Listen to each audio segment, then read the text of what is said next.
Bonjour, tu écoutes Les Relations démocratiques, le podcast de vulgarisation scientifique sur la sexualité et les couples gays.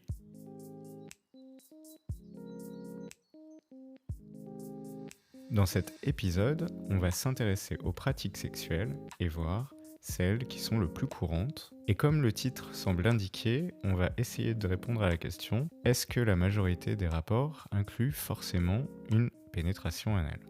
Il va y avoir pas mal de statistiques, mais à minima, ça te permettra de voir si tu te retrouves dans les scénarios typiques des rapports sexuels ou si tu es plus créatif que la moyenne.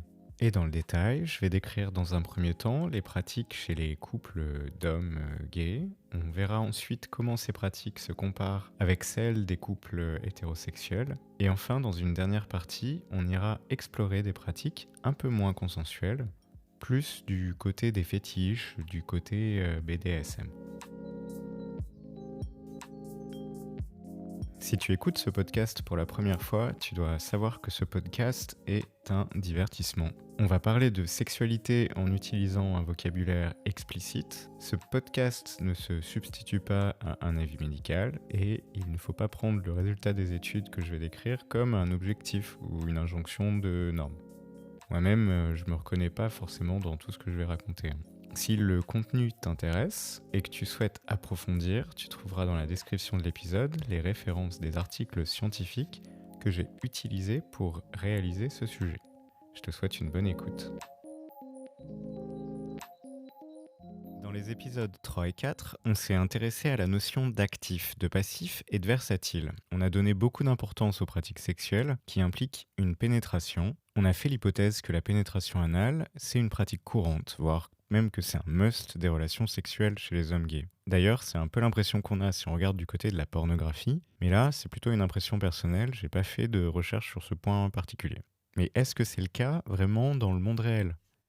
Pour répondre à cette question, on commence par regarder du côté des pratiques des hommes gays. Je vais m'intéresser à une étude de 2011 par Rosenberg de l'université d'Indiana Bloomington. L'étude se base sur les réponses de 25 000 hommes, homosexuels et bisexuels, à un sondage sur les pratiques sexuelles. Les participants ont été recrutés simplement avec l'aide d'un site de rencontre gay de l'époque, peut-être Planet Out ou gay.com.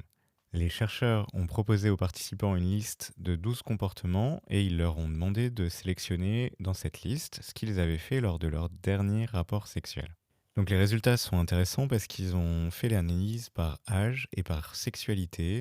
Si on regarde dans l'ensemble, tous les âges et toutes les sexualités, le comportement sexuel le plus courant lors du dernier rapport, c'était de donner du sexe oral ou d'en recevoir et de s'embrasser sur la bouche. Globalement, pour les trois, ils ressortent les 3/4 du temps. Par contre, les comportements sexuels qui impliquaient une pénétration anale étaient beaucoup moins courants et ils ressortaient plutôt de l'ordre de 1/3 du temps. Allez, on va rentrer dans le détail un peu pour regarder l'évolution des pratiques en fonction de l'âge ou en fonction de la sexualité. Donc parmi les 3 comportements qui arrivent en tête, le sexe oral reste plutôt constant au cours de la vie.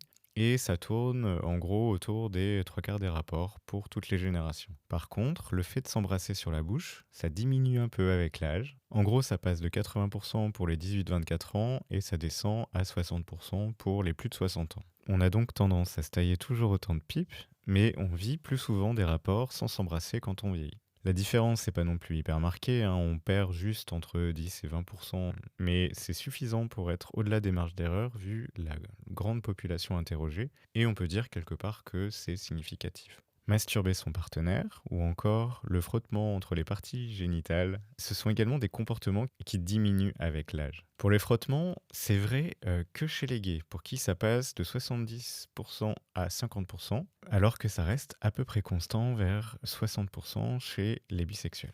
On a dit tout à l'heure que seulement 1/3 des participants avaient consommé du sexe anal lors de leur dernier rapport, mais aussi, là, c'est quelque chose qui diminue avec l'âge en réalité parce que ça passe de 40% des jeunes de 18 à 24 ans à moins de 30% des hommes de plus de 60 ans. Donc on a tendance à avoir de moins en moins de sexe anal plus on vieillit, selon cette étude. On n'est pas en train de dire qu'il faut tout arrêter. On a vu des comportements qui diminuent, mais il y a aussi des comportements qui évoluent de manière non linéaire, c'est-à-dire qu'on délaisse un peu quelque chose au cours des années avant d'y revenir ensuite. Par exemple, le fait de se faire des câlins chez les gays, ça commence à 78% des rapports pour les 18-24 ans, ça diminue à 60% pour les quarantenaires et ça remonte vers 70% pour les hommes de plus de 60 ans. Bon, j'espère que tu es prêt à ce que je vais te dire. Je vais employer un vocabulaire explicite, hein. Le comportement qui semble augmenter, c'est de donner un anulingus. Et ça passe de 20% chez les 18-24 ans à 30% chez les soixantenaires. Mais par contre, le fait d'en recevoir un reste à peu près constant aux alentours de 25%. Bon, un autre point de l'étude, c'est qu'ils ont regardé la fréquence de la combinaison de plusieurs comportements. C'est-à-dire que les chercheurs avaient proposé 12 comportements au début, et comme tu peux l'imaginer, un rapport sexuel, ça comporte généralement plusieurs choses. Au total, sur la base de 12 comportements proposés, on pourrait en dénombrer plus de 4000 combinaisons uniques, en piochant au hasard parmi ces comportements. Mais en réalité, il y a des combinaisons qui sont assez peu probables et certaines n'ont juste jamais été décrites par les participants. Par exemple, le fait de recevoir juste un anulingus sans rien d'autre, sans câlin, sans bisous, sans fellation, j'imagine que c'est plutôt rare. Mais en même temps, là, j'ai pas d'éléments pour le dire. Parce que j'ai pas le détail des réponses de tous les participants. Par contre, ce que je sais, c'est que les gays ont décrit 1300 combinaisons de comportements et les bisexuels en ont décrit moins de la moitié, juste environ 600. Généralement, les hommes rapportent entre 5 et 9 comportements au cours d'un même rapport. Il y en a 2% qui ont rapporté avoir réussi à combiner les 12 la même fois et 4% n'en ont dénombré qu'un seul.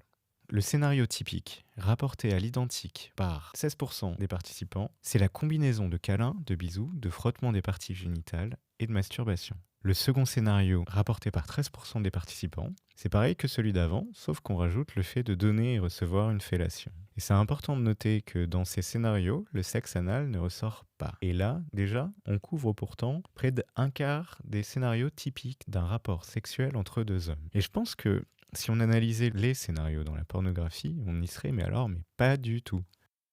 Cette étude, elle est super intéressante parce qu'elle donne des informations obtenues sur 25 000 hommes et on accède à différents résultats en fonction de l'âge et de la sexualité des participants. C'est quand même plutôt sympa.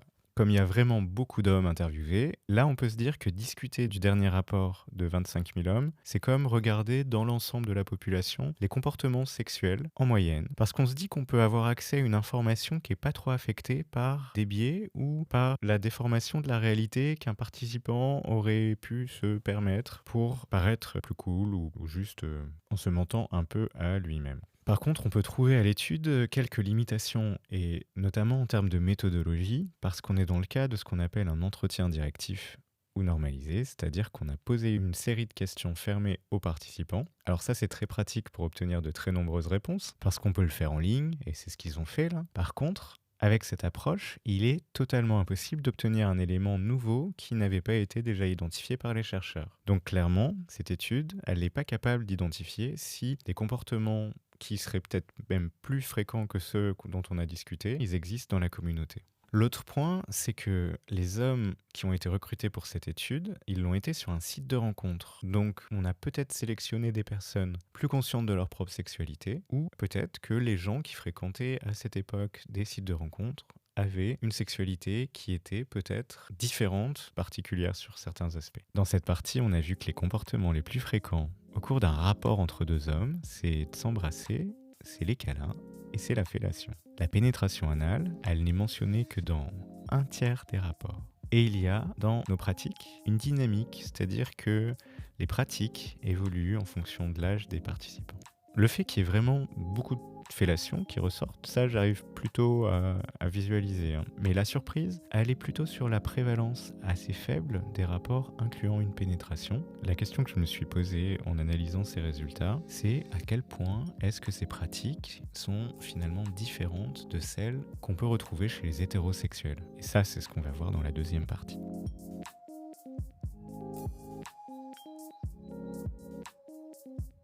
En fait, il y a deux questions importantes. C'est cette idée de nécessité de pénétration qui finalement n'est pas une réalité chez les couples homosexuels. Est-ce que ça pourrait venir de la réalité, par contre, des rapports chez les hétérosexuels? Donc quel est le taux de rapport sexuel entre un homme et une femme qui comporte une pénétration, qui soit anale ou vaginale? La deuxième question, c'est finalement, on a vu que les rapports anal chez les hommes, ce n'était que 30% du temps. Est-ce qu'on a le même chiffre chez les hétérosexuels ou est-ce qu'on est un peu plus bas ou plus haut? Déjà, si on regarde juste la pratique du sexe anal chez les hétérosexuels, c'est décrit dans différentes études. On a par exemple chez Grobach en 2009 une étude qui est intéressante. Entre 2001 et 2004, les chercheurs ont interviewé près de 900 adultes hétérosexuels, plutôt jeunes, entre 18 et 26 ans, dans des cliniques spécialisées dans les maladies sexuellement transmissibles aux États-Unis. Donc c'est des gens qui viennent se faire dépister, à qui on a posé des questions sur leur rapport. Parmi les répondants, un tiers des participants ont dit avoir eu l'expérience d'un rapport anal au cours de leur vie. Donc là, on ne parle pas du dernier rapport, on parle de l'ensemble de leur vie. Un point qui rend cette étude plutôt intéressante ou anecdotique, c'est l'asymétrie entre les réponses des hommes et des femmes. Par exemple, les femmes sont moitié moins nombreuses que les hommes à rapporter l'utilisation d'un préservatif. En gros, elles sont 25% à dire l'avoir utilisé, alors qu'on a 50% des hommes qui disent l'avoir fait. Si on part du postulat que les hommes ont couché avec les femmes, on devrait avoir les mêmes chiffres. Peut-être que là, on a un biais qui survient. Peut-être que les hommes surestiment l'utilisation de la capote. Ou alors, peut-être que les hommes qui n'ont pas utilisé de capote sont moins susceptibles que les femmes de se rendre dans une clinique pour se faire tester. Et donc, ils sont moins susceptibles de participer à cette étude. Je voulais parler de ce point parce que, quelque part, ça permet d'exemplifier que les résultats que je donne, parfois, ils peuvent être limités par la représentativité des échantillons et des populations qui ont été sondées.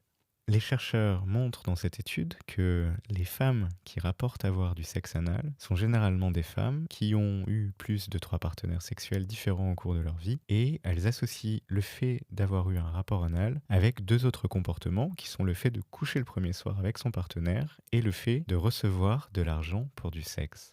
De manière symétrique, les hommes associent ce comportement-là à coucher le premier soir également et payer pour avoir un rapport sexuel. Finalement, le rapport anal chez les hétérosexuels est plutôt rare et il est aussi plutôt associé à des relations sexuelles qui se font dans le cadre de la prostitution. Ces résultats, ils sont difficilement comparables avec l'étude qu'on a décrite sur les hommes gays. Pour ça, il faut regarder une étude qui reprend la même méthodologie. Et ça, on en retrouve différentes, mais celle que j'ai sélectionnée, c'est une étude des années 95 où Antoine Messia s'intéresse au comportement des hétérosexuels. Et pour cela, ils ont interrogé 4000 hétérosexuels. Et alors là, les résultats, ils sont très différents que pour l'étude des homosexuels. La pénétration vaginale, certes, c'était pas dans le cadre de l'étude, mais ce qui est frappant, c'est qu'elle ressort absolument tout le temps. C'est que pour 99% des participants à cette étude, leur dernier rapport sexuel comportait une pénétration vaginale. Un autre comportement très fréquent, c'est les caresses mutuelles qui apparaissent pour 90% des cas. Dans l'étude sur les gays, le comportement le plus proche, c'était les câlins en gros, et on était plutôt de l'ordre de 7 rapports sur 10. Il y a la pénétration du vagin avec les doigts de l'homme, la masturbation de la femme par l'homme, qui ressortent environ pour la moitié des cas. Dans l'étude sur les hommes gays, la pénétration avec les doigts, elle n'était pas mentionnée dans les comportements, donc on ne peut pas vraiment savoir si c'était fréquent ou pas. Par contre, la masturbation de l'autre partenaire apparaissait, et c'était rapporté un peu plus souvent. Là, on était plutôt aux 2 tiers des cas, alors que pour les hétéros, c'est qu'on est à la moitié. Une différence frappante aussi, c'est que les fellations et le cunnilingus, ça ne ressort que 1 tiers des cas pour les hétérosexuels, alors qu'on était aux 3 quarts des rapports chez les homosexuels. Et enfin, il y a un point qui est intéressant sur la masturbation. La masturbation de l'homme par la femme et de l'homme lui-même, ou de la femme elle-même, ressortent pour moins de 1 cas sur 10 chez les hétérosexuels. On est largement en dessous des chiffres de la masturbation de soi-même ou de son partenaire chez les homosexuels, où on était plutôt de l'ordre de 30% des cas. Le dernier point, c'était principalement la question de cette partie. La pénétration anale n'est ressortie que 5% des cas. Par rapport à nos hypothèses de départ, là on voit effectivement qu'il y a pénétration vaginale qui est rapportée de manière quasi systématique dans les rapports entre les hétérosexuels. On peut peut-être imaginer que l'idée selon laquelle il faudrait nécessairement une pénétration pour un rapport sexuel entre 2 hommes vient peut-être aussi de cette notion inscrite dans l'inconscient collectif qu'un rapport hétérosexuel comporte nécessairement cet acte de pénétration. Le deuxième point, c'est que la fréquence de la pénétration anale est effectivement largement inférieure chez les hétérosexuels qu'elle ne l'est chez les homosexuels. Bon, on a vu dans cette partie des résultats qui indiquent que la pénétration vaginale et les caresses ressortent de manière quasi systématique dans les rapports hétérosexuels, alors que la fellation ou le cuni sont moins courants. De leur côté, les gays pratiquent plus la fellation et la masturbation que les hétérosexuels. Il y a quelque chose d'intéressant dans cette différence, notamment sur la différence de fréquence entre la masturbation de la femme par l'homme, ce qui semble être plus courant, ou de l'homme par la femme, qui semble beaucoup moins courant. Et enfin, la pénétration anale est globalement la pratique la moins courante chez les hétérosexuels, parmi les comportements qui avaient été sélectionnés par les chercheurs, où on est ici à moins de 5% des cas, alors qu'on était à 30% chez les homosexuels. L'étude elle a des limites, similaires à l'étude précédente, c'est-à-dire que les chercheurs ont sélectionné les comportements, donc impossible de découvrir des comportements nouveaux ou qui n'avaient pas été identifiés par les chercheurs avant. Et les personnes sondées ici, ce ne sont pas des personnes qui ont été dans une clinique, mais ce sont des personnes qui ont donné leur téléphone à AIDS, qui sont peut-être du coup différents dans leur comportement du fait de ce biais de sélection. On a obtenu des chiffres sur des pratiques qu'on pourrait quand même qualifier de plutôt consensuelles. Et c'est lié au fait que les comportements sélectionnés dans les études, c'était plutôt des comportements normalisés que les chercheurs avaient imaginés.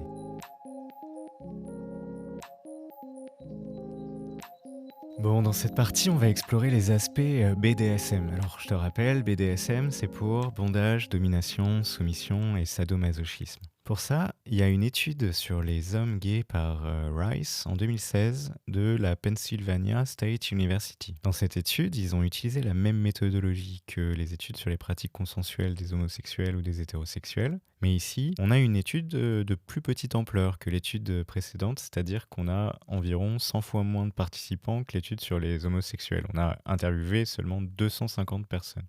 Autre particularité de l'étude, les chercheurs ont demandé si les participants avaient eu ce comportement au cours des 3 derniers mois ou au moins une fois au cours de leur vie. Donc clairement, on n'est pas exactement sur le même type de questions que sur les études précédentes où on parlait seulement du dernier rapport. Mais vu qu'on a un faible échantillon, ça permet de maximiser l'occurrence de ces comportements qu'on imagine avec une fréquence plus faible en sondant sur des périodes plus longues.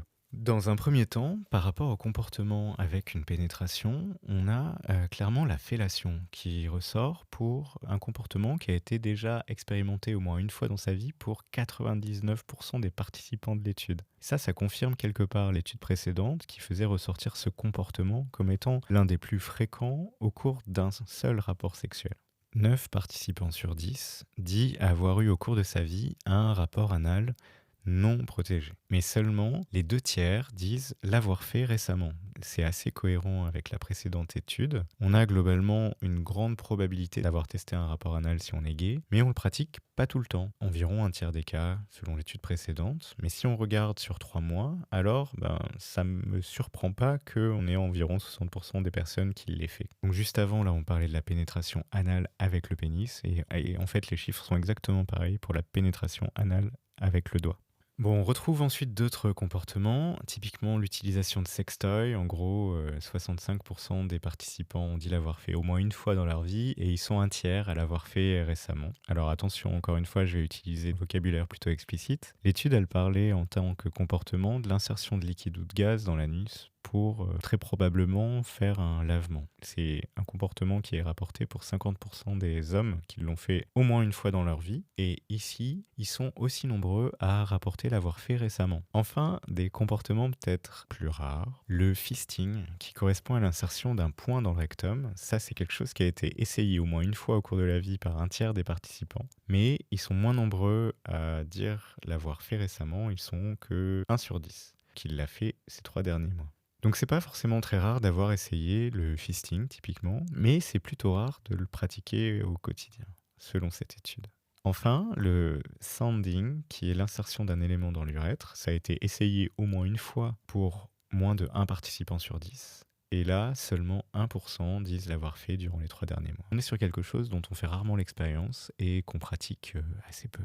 Attention, on n'est pas en train de dire que la rareté ou la fréquence c'est bien, c'est pas bien, ou ça permet de définir une norme ou une marginalité ou ce qu'il faudrait faire au lit. On est juste en train de décrire les réponses à un sondage sur la sexualité d'hommes gays. Bon, il y avait aussi des comportements qui n'incluaient pas de pénétration. Donc il y avait le rimming, qui est l'anulingus, qui a été testé par presque tout le monde. On est sur 85% des participants qui avaient déjà essayé et qui est plutôt fréquent parce qu'on a en fait les 2/3 qui l'ont fait dans les 3 derniers mois. Là, on a des comportements qui ont des chiffres très similaires. C'est le snowballing, c'est-à-dire l'échange oral de sperme entre les partenaires. c'est l'utilisation d'un sling qui consiste à suspendre un partenaire à un harnais lors de l'acte et la pratique des sports nautiques, c'est les plans uraux, l'utilisation de l'urine pendant l'acte sexuel. Ces comportements ont été testés au moins une fois dans la vie pour un tiers des participants et ça a été réalisé ces 3 derniers mois pour seulement un participant sur 10. On est sur le même chiffre que pour le fisting dont on parlait juste avant, dans le cas des comportements avec pénétration.